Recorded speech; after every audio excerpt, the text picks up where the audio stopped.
লাচ্ছা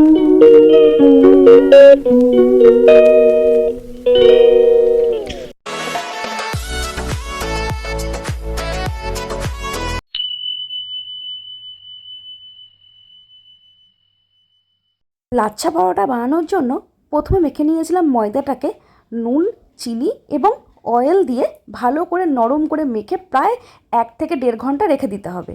রেখে দেওয়ার পর এইরকমভাবে লেচি কেটে নিয়ে এক একটা লেচি কেটে মাঝখান দিয়ে চামচ দিয়ে কেটে নিচ্ছিলাম। কেটে নেওয়ার পর তারপর দিয়ে দিচ্ছিলাম যে তেল অল্প, আর তারপর ময়দা। তারপর নিজের পছন্দ মতো ডিজাইন, একবার এইরকম লম্বা লম্বা অথবা গোল গোল, যেরকম ইচ্ছা হবে সেরকমভাবেই আমরা করতে পারবো।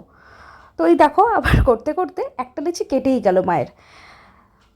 তো মা এই পরোটাটা খুব সুন্দর বানায়, মানে আমাদের প্রায় মোটামুটি উইকে একবার তো এই পরোটা হবেই হবে বাড়িতে। তো তোমরা যারা এভাবে লাচ্ছা পরোটা বাড়িতে বানিয়ে খেতে চাইছো এবং সেটা ঘরোয়া পদ্ধতিতে এবং একদম দোকানের মতো টেস্ট আনতে গেলে, হ্যাঁ আর একটা জিনিস বলতে ভুলে গেছি, ময়দা মাখার সময় কিন্তু এই কালো জিরাটা একটু ময়দাতে দিও, তাহলে খেতে ভীষণ ভালো লাগবে। তো এই যে একে একে করে আমরা লেচি কেটে নিয়েছিলাম, সেই লেচিগুলোকেই একে একে করে দ্বিতীয়বার ডিজাইন করে রেখে দিয়েছিলাম, তারপরেই সেটা মা বেলে নিচ্ছে। এই করেই প্রত্যেকটা লেচি আমার মা বেলে নিল। আসলে আমার নর্মাল পরোটার থেকে এই লাচ্ছা টাইপের পরোটাটা ভীষণ খেতে ভালো লাগে, কারণ এটা ভীষণ নরম হয় প্রথমত, আর দ্বিতীয়ত ভীষণই টেস্টি হয়। এই দেখো মা তারপর বেলে নেওয়ার পরে লাস্টে আবার একবার করে বেলে নিতে হবে, কারণ এই পরোটাটা মানে খুবই ছোট হয়ে যায় বেলতে বেলতে, তাই জন্য আর একবার করে বেলে নিয়ে কড়াতে দেওয়ার আগে একবার করে বেলে নিয়ে সোজা চালান করে দিল তাওয়াতে। ব্যাস তাওয়াতে একটা করে তেল দিয়ে ভেজে নেব, একটা একটা করে ভাজবো আর এক একটা করে আবার বেলে মা করে দিচ্ছে। তবে মায়ের হাতে রান্না খেতে কিন্তু ভীষণ টেস্টি হয়। তোমরা কার কার মায়ের হাতে রান্না এখনও ভীষণ ভালোবাসো সেটা কিন্তু আমাকে কমেন্টে জানিও। আমার তো ভীষণ ভালো লাগে, আর মনে হয় মায়ের হাতে রান্না মানে ভীষণ টেস্টি, যেন অমৃত মনে হয়। এবং সেটা শুধু পরোটাই হোক না কেন, আর সেটা আলুর চোখা ডাল হোক না কেন, যেটাই মনে হবে, বাট আমার মা কিন্তু এই পরোটাগুলো খুবই সুন্দর বানায়। তাই একে একে প্রত্যেকটা পরোটা ভেজে নিলাম। আমিও কিছুটা হেল্প করছিলাম, এই দেখো আমি একবার হেল্প করছি, কিন্তু বেশিরভাগটাই মাই করছিল।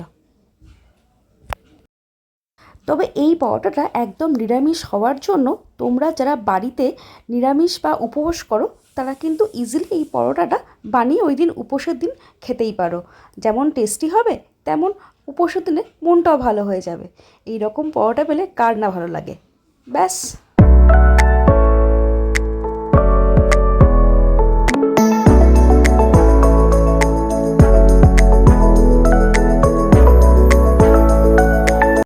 এই রকম পরোটার সাথে মিষ্টি মিষ্টি ছোলার ডাল ভীষণ সুন্দর লাগে, সেই জন্য আগের থেকে ছোলার ডালটাকে জল দিয়ে একটু ভিজিয়ে রেখেছিলাম।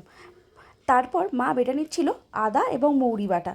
মৌরি বাটা হয়ে যাওয়ার পর নিয়ে নিল হচ্ছে জিরে গুঁড়ো, ধনে গুঁড়ো, লঙ্কা, নুন, চিনি, হলুদ গুঁড়ো, আর ওদিকে কিছু কাজু আর কিশমিশ। প্রথমে কড়াতে তেজপাতা, শুকনো লঙ্কা এবং ফোড়ন দেওয়ার পরে তারপর একটু অল্প হিংও ফোড়ন দিয়ে দিচ্ছিল মা। দেওয়ার পরে একটু নাড়াচাড়া করে ওয়েট করব যতক্ষণ না জিনিসটা ব্রাউন হচ্ছে। ব্যাস ব্রাউন হয়ে গেলেই, একটু রং ধরে নিলেই তারপর দিয়ে দিতে হবে এই কাজু এবং কিশমিশগুলো। এগুলো একটু ভাজা ভাজা করে নেব। বেশি ভাজলে কাজু আবার পুড়ে যাবে যেহেতু, তাই বেশি ভাজবো না। তারপর দিয়ে দেবো এই যে বাটা মশলা যেগুলো ছিল একসাথে মিশিয়ে রেখেছিলাম সেগুলো দিয়ে ভালো করে একটু কষিয়ে নেব যতক্ষণ না তেলটা ছাড়া ছাড়া হচ্ছে।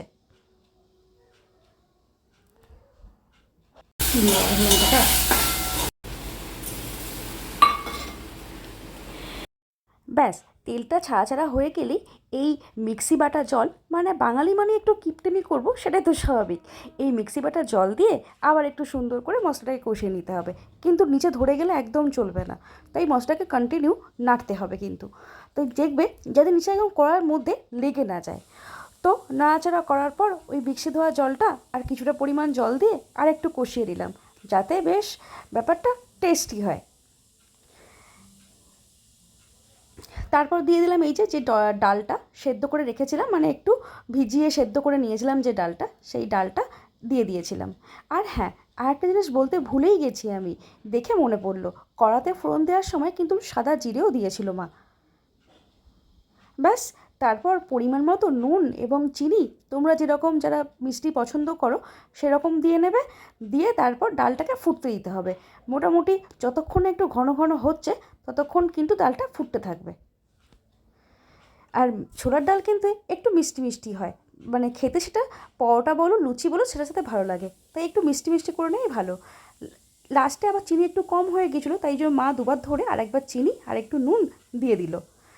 কারণ সেটা ডিপেন্ড করে প্রত্যেকের স্বাদের ওপর, তোমরা কীরকম মিষ্টি খাবে। যারা সুগার পেশেন্ট আছো, যারা মিষ্টি একদমই খাও না, কিন্তু তারা কিন্তু মিষ্টিটা কমই খেও। আমার মনে হয় তাতে একটু হয়তো খারাপ লাগলেও কিন্তু সেটা স্বাস্থ্যের জন্য ভালোই হবে, তাই তারা একটু মিষ্টিটা অ্যাভয়েডই করো।